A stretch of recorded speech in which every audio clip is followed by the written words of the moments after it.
merginos, man įdomu, kur dingo trenerė Ebi. Taip, aš jos nematau kurį laiką. Ji dalyvauja testiniuose mokymuose, kad geriau mus mokytų. Trenerė Ebi? Labas, merginos, man labai malonu jūs matyti. Trenerė Ebi, kaip malonu jūs matyti. Ar tu čia iš vestuvių? Ką tas vėlimas daro tau ant galvos? Ar pamiršot, merginos, aš išteku? Beje, pagalvojau, kad pamergės turėtų būti mano merginos zuikės. Mes? Jūs sutinkat, ar ne? Taip!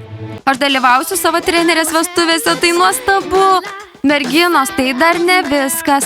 Tai mergvakaris prieš vestuvės ir jūs pakviestos. Eina sau.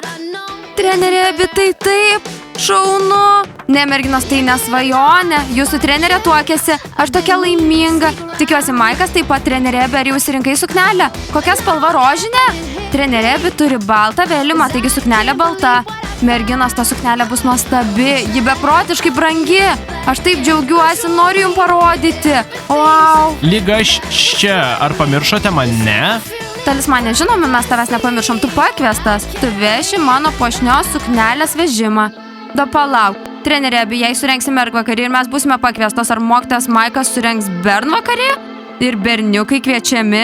Į bernvakarį manęs niekas tikrai nekvietė dar. Merginos, manęs nedomina Maiko bernvakaris. Galbūt ten bus visi berniukai. Svarbu tai, kad surengsime tikrai šaunų mergvakarį ir smagiai praleisime laiką. Taip, noriu, kad tai būtų jau rytoj.